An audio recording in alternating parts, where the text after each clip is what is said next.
ताए रसूल भारत की जमीन पे आए और खुदा की कसम फिर उन्होंने दीन कैसे फैलाया।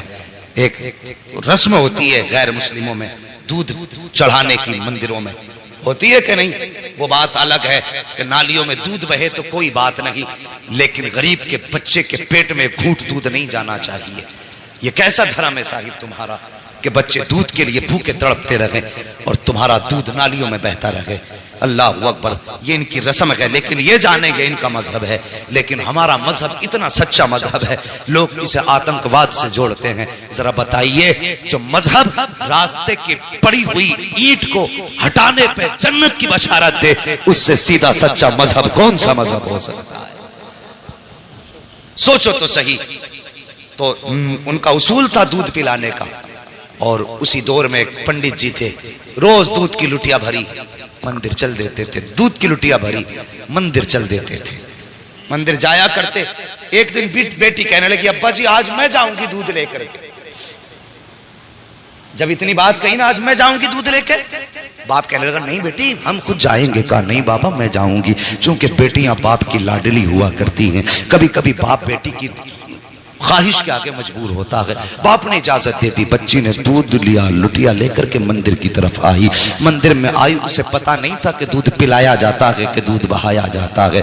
आई, आने के बाद मूर्ति के आगे बैठ गई, कहने लगी लो बाबा दूध पी लो। उसने पहले शराफत से कहा दूध पी लो, लेकिन कोई जवाब नहीं आया। फिर कहने लगी दूध क्यों नहीं पीते हो, दूध पी लीजिए, फिर कोई जवाब नहीं आया। बच्ची समझने लगी मेरे बाप तो रोज दूध लाया करते हैं और कहते हैं बेटी मैं भगवान को दूध पिला के आया हूं, शायद मुझसे नाराज हो गए हैं इसलिए दूध नहीं पी रहे हैं। ये बात बच्ची के दिल में आई, कहने लगी बाबा भगवान मुझसे कौन सा पाप हो गया है जिसकी वजह से आप दूध नहीं पी रहे हो। पत्थर था, पत्थर भी कभी बोला करते हैं। बच्ची ने सोचा शायद ये मुझसे नाराज है। फिर बच्ची ने बहुत बड़ा अहद कर लिया। बच्ची ने कहा अगर तुम दूध नहीं पियोगे तो तुम्हारे चरणों में अपनी जान दे दूंगी। ये कह के बच्ची ने लुटिया तो इधर रखी है और अपना सर उसके कदमों में मारना शुरू कर दिया है।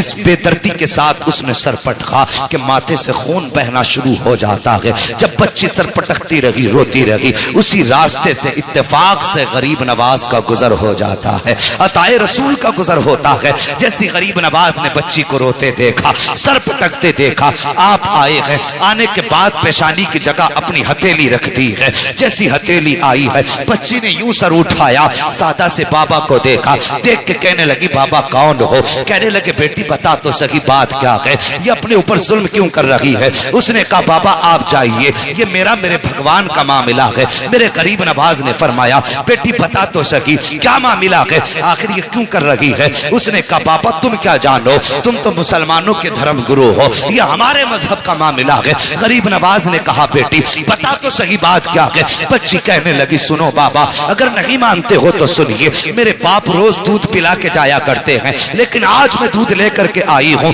तो ये दूध नहीं पी रहे हैं, शायद ये मुझसे नाराज हैं। तो मैंने ये कसम खाई है या तो ये दूध पिएंगे या मैं अपनी जान दे दूंगी। जैसे इतना सुना है, गरीब नवाज कहते हैं बेटी बस इतनी सी बात है। कहा हाँ बस इतनी सी बात है। आपने फरमाया कि दूध क्यों नहीं पीते हो। जब बच्ची कह रही है तो दूध पी लीजिए, जैसे इतना कहा है वो पत्थर टस से मस नहीं हुआ। आपने फरमाया सुनता नहीं कौन कह रहा है, मोइनुद्दीन कहता है दूध पी ले। उसने फिर भी दूध ना पिया है। उसके बाद गरीब नवाज ने उसके कान पकड़े और घुमा के कहा पीता क्यों नहीं है। जैसे इतना कहा है पत्थर के हाथ हिलना शुरू हो जाते हैं। उसने प्याला पकड़ा है, होठों से लगाया है, दूध पीना शुरू कर देता है। और पीता क्यों नहीं कहने वाला कोई आम न जाना था, जबान गरीब नवाज की थी। फैजान मदीने वाले मुस्तफा का हो रहा। नारे या रसूल अल्लाह, या रसूल अल्लाह, नारे जिंदाबाद जिंदाबाद, अल्लाह अकबर, सुभान अल्लाह, सुभान अल्लाह अकबर। बच्ची ने दूध पिलाया और जैसी चली घर की तरफ, उसके बदन पे खून, कपड़ों पे खून, चेहरों पे खून, उसका पूरा बदन खून से लथपथ था। और मुझे बताइए अगर कोई बेटी अकेली जंगल से आ रही हो और बदन खून में लथपथ हो, सर से खून बह रहा हो, तो कोई ये नहीं सोचेगा कि इसने चोट खाई है। तरह तरह के गुमान लोगों के दिल में आते हैं, तरह तरह के ख्यालात लोगों के दिल में आते हैं। बेटी पंडित की थी, जब घर की तरफ चली है, बस्ती में कदम रखा, बस्ती वालों में शोर हो गया कि पंडित जी की बेटी देखो खून में नहा के आई है। अल्लाह अकबर, गांव वाले लोग पीछे पीछे हो गए। बच्ची घर आई है, अल्लाह अकबर। बाप ने बेटी के माथे पे खून देखा। बाप तो बाप होता है, चाहे वो किसी भी धर्म का हो। तड़प गया, कहने लगा बेटी बात क्या है? उसने कहा बाबा मैं दूध लेकर के गई थी और मेरे भगवान ने दूध पीने से इनकार किया। उन्होंने दूध ना पिया तो मैंने कसम खाई थी कि अगर दूध नहीं पियोगे तो मैं तुम्हारे चरणों में अपनी जान दे दूंगी। ये कह के मैंने जब सर उनके कदमों पे मारा है, अल्लाह अकबर, सर कदमों पे मारा है, वो कहती है तब मेरे जिस्म में खून बहा है, तब सर फटा खून बहने लगा। लेकिन बाबा मैं दूध पिला के आई हूँ। बच्ची ने जैसी इतनी बात कही, बाप कहने लगा क्या कह रही हो? हाँ बाबा मैंने दूध पिलाया है। बाप कहने लगा बेटे पूरी जिंदगी गुजर गई इसी पत्थर की इबादत करते करते, आज तक हम दूध ना पिला सके, तू एक दिन में कैसे दूध पिला सकती है? गांव वालों ने इतना सुना, कहने लगे पंडित तेरी बेटी झूठ बोल रही है, दूध नहीं पिलाया है, पत्थर तो दूध पी ही नहीं सकते। बच्ची तेरी इज्जत लुटा के आई है, किसी ने इसकी आबरू लूटी है, इसलिए ये आके बातें बना रही है, ये झूठ बोल रही है। और यार जब किसी को भी इज्जत का ताना दिया जाता है तो वो किसी भी धर्म की बेटी हो, इज्जत सबको प्यारी होती है। जब गांव वालों ने कहा था कि तेरी बेटी झूठ बोल रही है, ये कहीं मुंह काला करके आई है, इज्जत लुटा के आई है, ये बहाना बना रही है, बाप ने बेटी के कदमों पे अपना सर का जो टोपी थी वो रखी और रख के कहने लगा बेटी ये मेरी बेटी मेरी इज्जत बचा ले, सच बता बात क्या है? बच्ची कहने लगी बाबा मैं दूध पिला के आई हूँ। बाप ने कहा झूठ ना बोल। बच्ची ने कहा बाबा किसकी कसम खिलाते हो? मैं सबकी कसम खाने तैयार हूँ, लेकिन सच यही है दूध पिला के आई हूँ। जब बेटी ने बात बात पे यही जवाब दिया, गांव वाले कहने लगे पंडित जी अगर यही सच है, अगर आज इसने दूध पिलाया है तो फिर कल भी तो यही दूध पिला सकती है। कि चलिए कल हमारे सामने दूध पिलाए तब मानेंगे कि तुम्हारी बेटी सच्ची है। बाप ने बेटी का चेहरा देखा, कहा बेटी तेरा क्या फैसला है, क्या तू दूध पिलाने के लिए फिर से तैयार है? बच्ची ने कहा हाँ मैं तैयार हूँ। कहा ठीक है, दिन मुकर्रर हुआ, वक्त मुकर्रर हुआ, फिर से पूरा गांव और ये बच्ची उसी मंदिर की तरफ चले हैं जहां बच्ची ने उसको दूध पिलाया था। जब उसी मंदिर के दरवाजे पे बच्ची गई है, जाने के बाद पूरा गांव तमाशाई है, बाप भी साथ में है। बच्ची ने जाके दूध का प्याला रखा और रखने के बाद फिर कहती है महाराज दूध पी लीजिए, मेरे भगवान दूध पी लीजिए। लेकिन वो फिर पत्थर है, दूध कैसे पिए? बच्ची ने जब कहा दूध पी लीजिए, पीते क्यों नहीं हो? गांव वालों ने कहा लगाया, कहा सुन पंडित हमने पहले ही कहा था तेरी बेटी झूठ बोल रही है, ये मुंह काला करके आई है इसलिए अपनी इज्जत बचा रही है। जब इतनी बात बच्ची ने सुनी है, बच्ची का दिल टूट जाता है, बच्चे की आंख में आंसू आए, लेकिन साथ ही गुस्सा भी आया।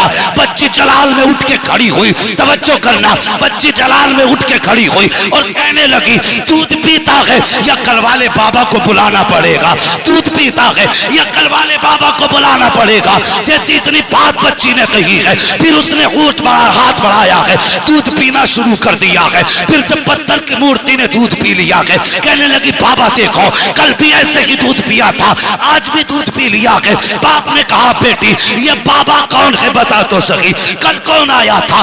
बच्ची ने कहा बाबा मैं उसका नाम तो नहीं जानती हूँ, लेकिन इधर से आया था इधर गया था, पूरा गांव उस जगह पे निकल गया जिस पे गरीब नवाज गुजर के गए थे। एक दरख्त के नीचे जाके देखा मेरे गरीब नवाज बैठे हुए हैं। जाने के बाद कहा था बेटी यही बाबा है? कहा हाँ यही बाबा है। पंडित कदमों पे सर रख के कहता है महाराज तुम भगवान हो, जिसके कहने से पत्थर ने दूध पी लिया है। इतना कहा है, गरीब नवाज ने निकाह के करम उठाई है, फरमाते मैं कोई खुदा नहीं हूँ, मैं कोई भगवान नहीं हूँ। कहा बताओ तो सही फिर किसकी पावर है जो पत्थर दूध पी ले? गरीब नवाज ने कहा था वो मेरी पावर नहीं बल्कि वो उसकी पावर है जिसको गरीब नवाज पूजा करता है। कहा कौन है वो? गरीब नवाज ने कहा था वो है जिसने तुमको भी पैदा किया है, गरीब नवाज को भी पैदा किया है। अगर पूछना है तो खुदा का पूछो। सबने कहा था ये कह के गरीब नवाज चले, तोड़े कदम पकड़े लोगों ने। कहा गरीब नवाज आगे ना जाइए, पहले हाथ बढ़ाइए, कलमा पढ़ा के हमें मुसलमान बना जाए। नारे तकबीर, नारे रिसालत, उलमाए अहले सुन्नत, अज़मते इस्लाम, अज़मते इस्लाम, अज़मते इस्लाम। अल्लामा मुफ्ती हम्माद साहब किबला अल्लामा मुफ्ती हम्माद साहब किबला सरजमीने अदलपुर, सरजमीने अदलपुर, नारे तकबीर, नारे रिसाल। लक़द काना लकुम फी रसूलिल्लाहि उस्वतुन हसना, और मेरे महबूब की जिंदगी तुम्हारे लिए बेहतरीन नमूना है। हुजूर के किरदार को अपनाइए, बेटियों से प्यार करो। बेटी बेटी है, चाहे वो दोस्त की बेटी हो या दुश्मन की बेटी हो। मेरे हुजूर के दरबार में हातिम ताई की बेटी आई थी, नंगे सर आई। मेरे हुजूर ने अपनी मुजम्मिल वाली चादर सर पे डाल दी, मुजम्मिल वाली चादर डाल दी। किसी सहाबी की जबान से निकल गया, हुजूर ये बरकतों वाली चादर, और एक दुश्मन की और काफिर की बेटी। मेरे हुजूर ने फरमाया चुप हो जाओ, बेटी बेटी हुआ करती है, चाहे वो मोमिन की बेटी हो चाहे वो काफिर की बेटी। और जो काफिर की बेटी को इतनी इज्जत दे, अगर उसकी उम्मत की बेटी की आंख में कोई आंसू दे तो फिर वो सोच ले कब्र में मुस्तफा का सामना कैसे करना है। मेरे हुजूर ने तो फरमाया था मेरी बेटी मेरे जिगर का टुकड़ा है। उस दौर में फरमाया था जब बेटियों को कत्ल करने पे लोग फख्र करते थे, फरमाया था मेरी बेटी मेरे जिगर का टुकड़ा है। खुदा की कसम हुजूर की जबान से इस जुमले का निकलना था, ये हुजूर ही के जुमले की बरकतें हैं। आज हर घर में बेटी को अल्लाह की रहमत समझ के रखा जाता है, ये उनकी जबान की बरकत है। वरना आज हम भी बेटियों को कत्ल कर रहे होते। उनके दामन से जुड़ना क्या था। खुदा की कसम जो बेटियों को कत्ल करने में जिनके माथे पे पसीना नहीं आता था, जिस दिन से हुजूर का दामन थामा वो जमीन पे पैर फूंक के रखते थे और डरते थे कहीं हमारे पैर के नीचे चूंटी ना आ जाए। ये हुनर किसने सिखाए? मेरे हुजूर के दामन ने, हुजूर के प्यार ने। जब तक बिके न थे तो कोई पूछता न था, तुमने खरीद कर हमें अनमोल कर दिया। हमारी तो कोई इज्जत ही न थी। आज जो इज्जतों की महराज मिली है ना, खुदा की कसम ये मोहम्मद अरबी के ठोकरों के सदके में। अगर फिर सदका उनकी ठोकरों का है तो जवान उनसे प्यार कर, उनसे वफा कर। तेरे घर में बेटी है, बेशक वो तेरे लिए बड़ी रहमत है अल्लाह की, लेकिन एक नजर उसे ये भी सोच के डाल लिया कर कि मेरे हुजूर को बेटी बड़ी प्यारी थी। खुदा की कसम अल्लाह हर नजर के सदके में तुझे मुस्तफा के इश्क का सवाब अता फरमाए। करेंगे ना इंशाअल्लाह ऐसे ही। हाँ बेटे मांगो, तुम्हारी मर्जी है सजदों में गिर के, इसलिए कि उनसे तुम्हारा नाम चलेगा। लेकिन कभी रो के रब से बेटियां भी मांग लिया करो, इसलिए कि बेटे नसीब से पैदा होते हैं, बेटियां रब की रहमत बन के आया करती हैं। हाँ बेटी पैदा हो, चेहरा ना बिगाड़ना, मुकद्दर पे नाज करना। अल्लाह ने बेटी दी है, यकीनन कोई नेकी तूने की है जिसकी वजह से अल्लाह तुझसे इतना राजी हुआ है कि तेरे आंगन में बेटी उतार दी। वो फरमाया गया बेटी क्या आ गया। बस आखिरी बात सुन लो और बात खत्म कर लो। इंशाल्लाह कभी फिर, इंशाल्लाह कभी फिर भाई, नहीं कभी फिर मेरी बात समझिए। मैं ना इंशाल्लाह ये तो खुद नहीं पता है किसी को। उजाले अपनी यादों के हमारे साथ रहने दो, न जाने किस गली में जिंदगी की शाम हो जाए, ये तो किसी का कुछ नहीं पता है। नहीं भाई अल्लाह अकबर। बात कह रहे थोड़ी सी आला हजरत के ताल्लुक से कि थोड़ी सी नहीं दे, मेहरबानी करें मुझे। नारे तकबीर, नारे रिसालत, उलमाए अहले सुन्नत, अल्लामा मुफ्ती हम्माद साहब किबला, अल्लामा मुफ्ती हम्माद साहब किबला, नारे तकबीर, नारे रिसालत, अल्लाह अकबर। बेटियों को देख के मुस्कुरा लिया करो, इससे मुस्तफा भी राजी होंगे, हमारा खुदा भी राजी होगा।